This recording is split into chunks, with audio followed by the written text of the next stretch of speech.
What's up, y'all? We in the gym today. I'm about to give y'all 3 things that you should never do as a dunker. If you want to dunk, you should never, ever do these 3 things.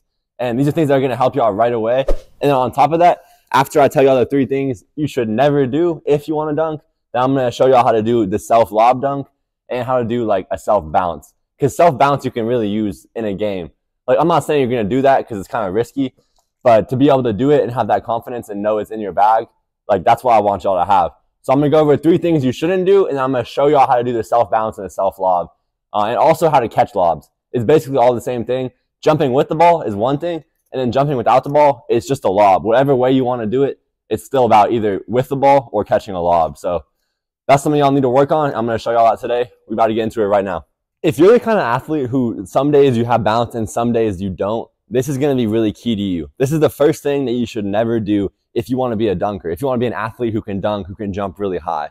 What you never want to do is neglect leg strength training. Because you might be an athlete who has bounce, you're able to get up there and stuff. You might even be dunking in games and stuff like that, but you're going to be really inconsistent. Some days you're getting up easy, and some days you're not getting up at all. You're just throwing stuff off the rim. So if that's you, then it means you're very inconsistent. And if you struggle with inconsistency, then the way that you want to make yourself more bouncy on a more consistent basis is to have more strength. Because if you are one of those athletes who can be really bouncy some days and other days you might have nothing, yes, some days it might mean that you just need rest, but it also means that you might need just more strength. Because what happens is some days you have a lot of energy, and those are the days you can jump high. But when you don't have as much energy, you don't have that strength to rely on because you've probably never really lifted weights in a way that's going to benefit you. And most basketball players just don't really lift weights, honestly. Like, y'all think, and not all of you, but a lot of you think that it's going to hurt your shot. I'm telling you, especially if you're inconsistent, but even if you're not inconsistent and you just want to jump higher, then you need to do leg strength training. Now, that can look like plyometrics and weight training, but at some point, you're going to need to add on weight training. So if you're an athlete and you want to start training your legs, you might ask yourself, so you listen to me and you're like, okay, yeah, it makes sense. I need my legs to be stronger. What do I do? Do I do plyometrics? Do I do strength training? What's the best thing to do? So if you're a younger athlete or you're newer to training, plyometrics is the way to go because plyometrics are going to get you quick results. It's not going to take you too long to recover, and you're going to just see newbie gains. You're going to start jumping higher right away, and all you have to do is jump and do jump exercises, and you're going to see your vertical increase a lot. So once again, that's for younger athletes or athletes who are newer to training. So if you're 17 but you just started playing, this is going to be good for you too. You're going to see a lot of results. But at some point, for those athletes who do a lot of plyometrics, and as they get older, the results are going to start to plateau. After you've done it for a few years or you start to get older, you're going to start to see your results plateau. So when you're in that situation, what you need to do is add on strength training. You add on strength training because that's when you're going to build the actual strength that's going to be there on a day-to-day basis. It's not going to be as inconsistent. So once again, start off with plyometrics, but if you're 14 or above, there's no reason you can't be lifting weights. That's on you. If you're 16, you need to be lifting weights. 14, you can still get away with not doing it, but why? At some point, you're going to have to anyways. You might as well start now. And I promise y'all that if you're a basketball player and you want to get to college, you need to pass the eye test. If you have big legs and you have a muscular upper body, coaches are going to automatically look at you.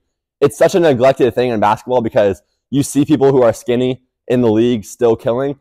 But on TV, first of all, they look smaller. And secondly, those dudes are still stronger than y'all. And the skinny dudes are usually the ultra athletic ones. So if you're not ultra athletic, you need to be big. And even if you are ultra athletic, it's in your best interest to put on upper body mass so you can deal with guards pressuring you. You can get rebounds. You can just compete with grown men who are in JUCO, any level of college basketball, NCAA D1, 2, or 3, NAIA. It don't matter where you go. There are grown men playing basketball. Even some places at the varsity level or prep school level, you need to be strong enough to play against these players. There are big dudes out there who will dominate you, and you might just be looking at who's around you and seeing that no one's really lifting. If you want to be different, then you have to do different things. You're right. Nobody around you is lifting. Nobody around you is getting their legs stronger. And that's one thing as a dunker. If you want to be a good basketball player, a good dunker, a good athlete, you cannot neglect leg strength training. So once again, plyometrics are great. Once your results start to plateau, move into strength training, squats, more explosive movements like power clean, stuff like that. Personally, I'm not a big fan of those types of movements because they risk a lot of injury. But even if you want to stay away from squats, deadlifts, power cleans altogether, you can still do plyometric exercises with some weight added. You can still do simple things that have no risk of injury, but have lots of rewards. So y'all need to not neglect your strength training of your legs. That's the most important thing as a basketball player. Your legs, having good balance, and having strength and athleticism to go up there, get rebounds, throw down dunks, and you're going to attract attention, be more recruitable, and you're going to be consistent. So once again, do not neglect leg strength training. The second thing that you can never do if you want to be a great dunker, a great athlete, then you need to understand that you can never ignore flexibility and mobility. And I understand stretching sounds like it takes time. You don't really want to do all that. It's kind of annoying to do, and some of y'all might not even like doing it. But I guarantee something that y'all also won't like is playing with knee pain 24/7. And honestly, that's what most players do. There's a reason everybody is wearing those bands around their knees. Everybody is talking about patellar tendonitis. Everybody is talking about shin splints, Achilles tendonitis, all these things that, do you understand how hard it is to play basketball or to dunk when your body is not feeling 100%? Like if you're an athlete and you're not 6'8", or super long arms so you don't have to jump very high, if you're an athlete who relies on your actual jumping ability, like how high you get off the ground rather than just your height or your wingspan, if your body's not 100%, you're not jumping, you're not dunking. I can say this right now. It may be genetics, it may be anything, but I have never had to play basketball with knee pain. And I always kind of stop myself before I say that because I'm like, oh no, like I'm going to jinx myself. But honestly, I need to say it for y'all so that y'all can understand. So I appreciate any likes and subscriptions because I might be jinxing myself. No, I'm just playing. I don't actually think that, but you know how basketball players are. I can be a little superstitious. And maybe that's a good thing. But regardless, y'all need to understand this. I've had my teammates play with knee pain. I've seen college teammates, high school teammates, pros. I've seen pros without knee pain and pros with knee pain. If you take care of your body, ice, stretch, doing recovery things when they're available, like whatever your school has to offer, if there's stretching, yoga, stuff like that, it may sound dumb to you right now, but it's not going to sound dumb when you're walking on the court and every single day you step out there with pain. You can't even think about your game because you're just thinking about how much your knees hurt. You don't want that. I have never had to deal with that, and it's been a blessing to me as a basketball player. It's kept the game fun. When my coach has been busting my ass in practice, making us run 24/7, if I had knee pain, it would have just made it worse. And so it is a blessing to play without knee pain, and all you have to do is take care of your body. But it's your body anyways. You should have all the motivation to take care of your body because it's literally what you have to live in once you stop playing basketball. And you're going to be able to play basketball so much longer if you take care of your body. So what does that look like? Well, when I was a kid, I really didn't need to warm up like that before I started dunking and doing max effort things. And I don't actually need to now that I'm 22. I could do without it, but I understand that it's important. So before I dunk, full dynamic warm up, that's something I do every time now. Because I understand that one injury could set me back. I understand that over time, lack of warming up and stretching can have knee pain and other results that are going to make it so I can't even jump to my max effort.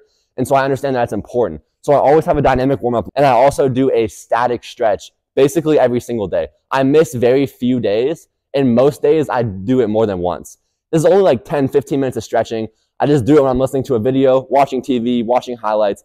It doesn't matter. This is something that I can do when y'all are watching TV. Like turn on a game, watch some film, whatever it is, just do this while you're watching something. You have time to do it.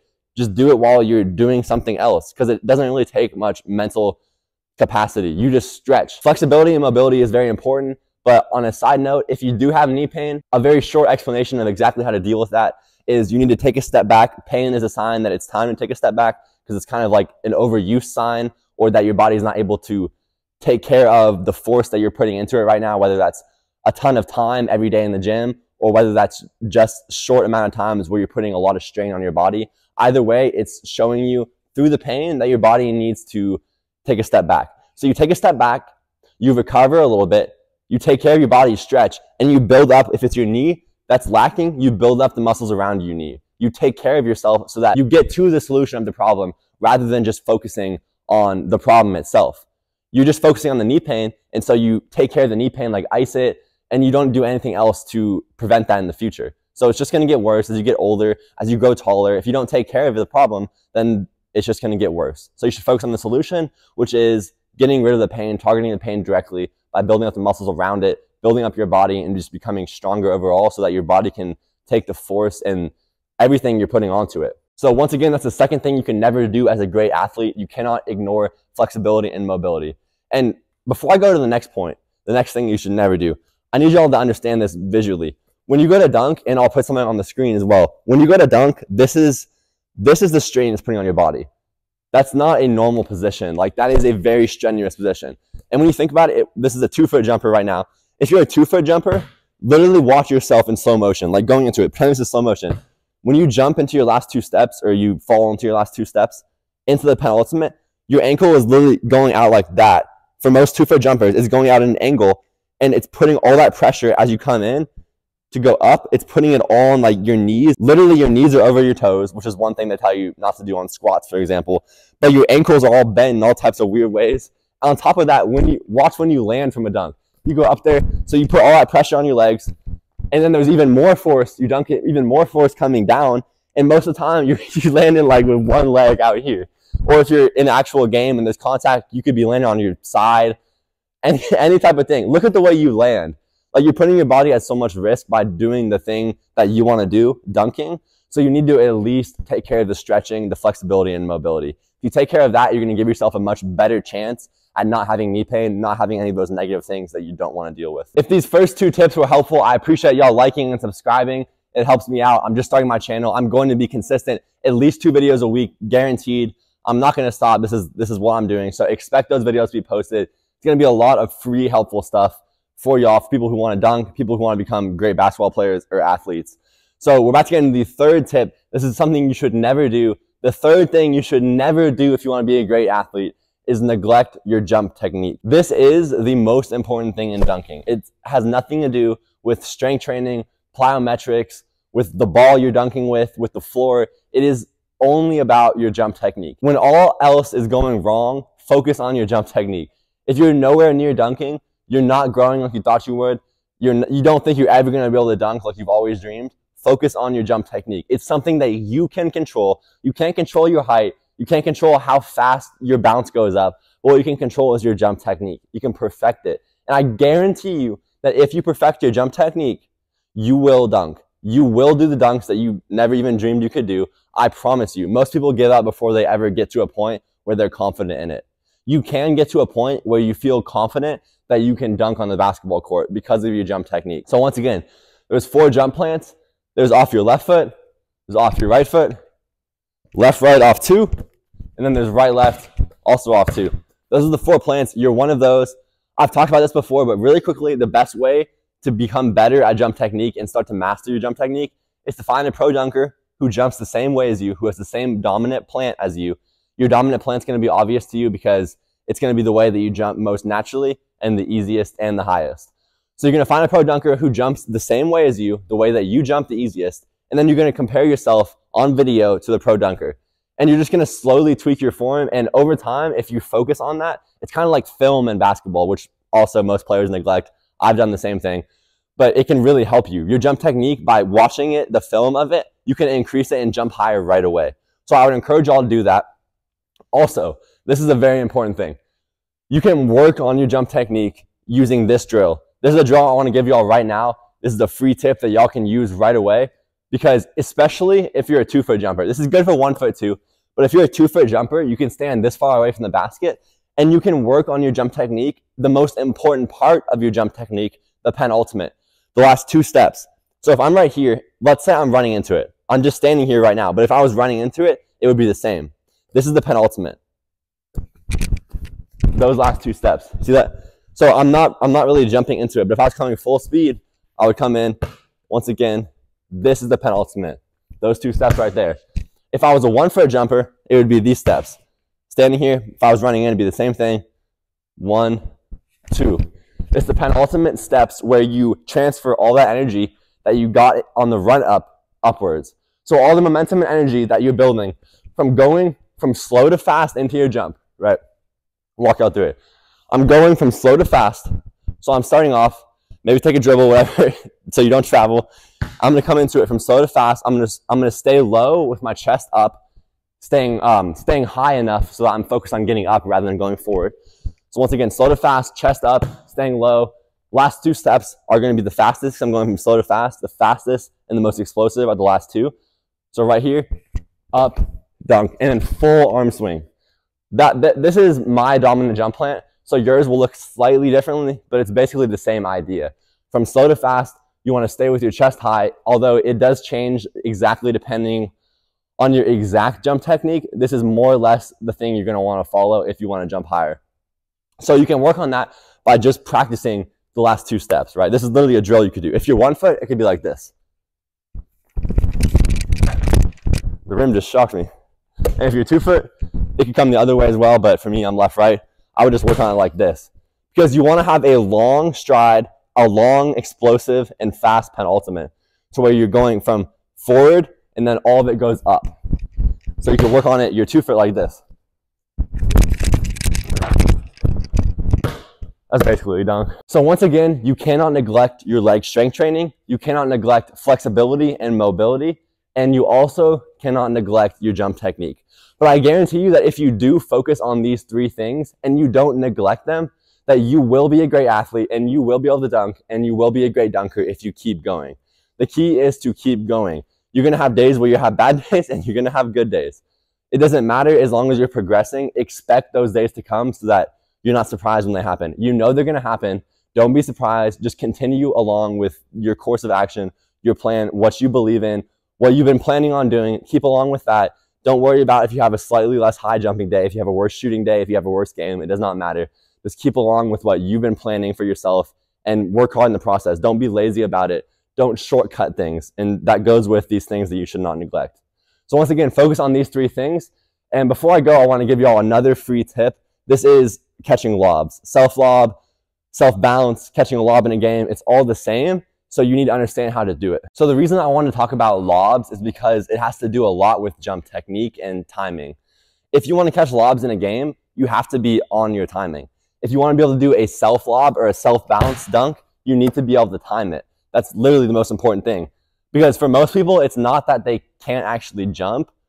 It's that they don't have the timing, which leads them to think they can't actually jump. And so they stop trying it. And when you don't use it, you lose it.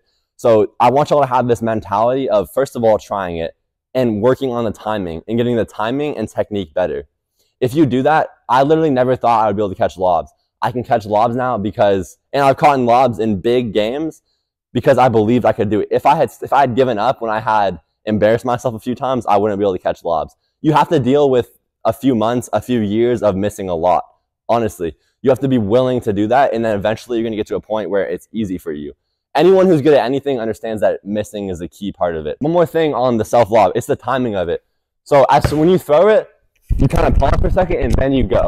You don't want to have to stutter into it on the run up or have to stop because your timing's off. So this is something that you can get down pretty quickly. And once it's down, you never have to worry about it again. Once your timing is on target, then it's on target. You don't have to worry about it anymore. So with self lobs, it's kind of the same thing. I'm coming in here. In my last 2 steps, I'm bouncing it right here like this. And once again, you want it to be kind of slightly above the rim so you can just focus on jumping. But it's also timing right here. It's timing and technique. But this allows me to get a full arm swing, which is why a self bounce is a really easy way to do things. And honest, like you've seen Dennis Smith Jr. do this in game. I wouldn't personally do this in game, but it's something you could do in game. And it's also a good practice for catching lobs. I don't even have basketball shoes on, but I'm going to show y'all real quick. This is something that y'all need to work on. I can show you the timing, but you need to understand the timing and the feel of the timing. So go out on your court and work on this. You can work on both a self lob and a self bounce on the low rim or whatever you need to do.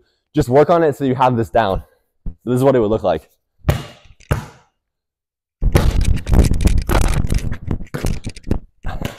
These are both useful things to have in your dunk bag or in warm-ups of a game or literally just to have for the confidence of having them.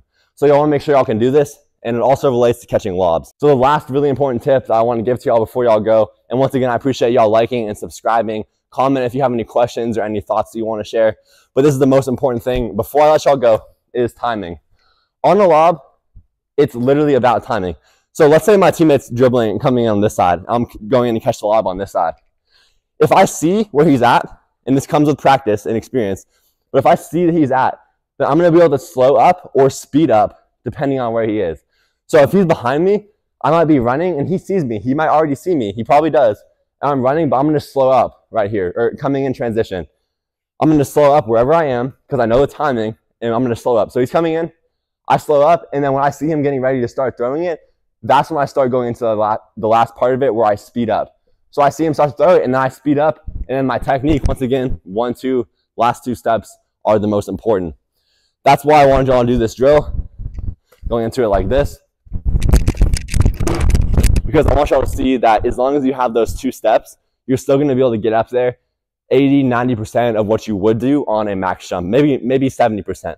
But you're still going to be able to get up there high enough with just those 2 steps that I want y'all to understand that as long as you have those 2 steps, you can get up there and dunk it.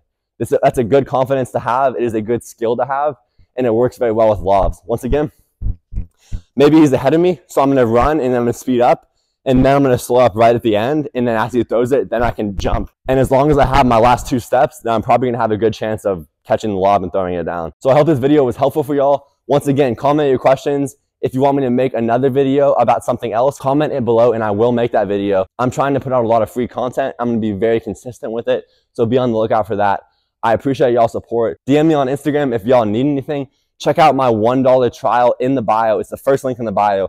Or you can sign up for my free dunk workshop. And I'm also offering a free workout right now. It is literally a workout from my program, 100% free. You can get that in the description, so check the description out for those videos. They'll really help y'all out. So I appreciate y'all, and I will see y'all in the next video.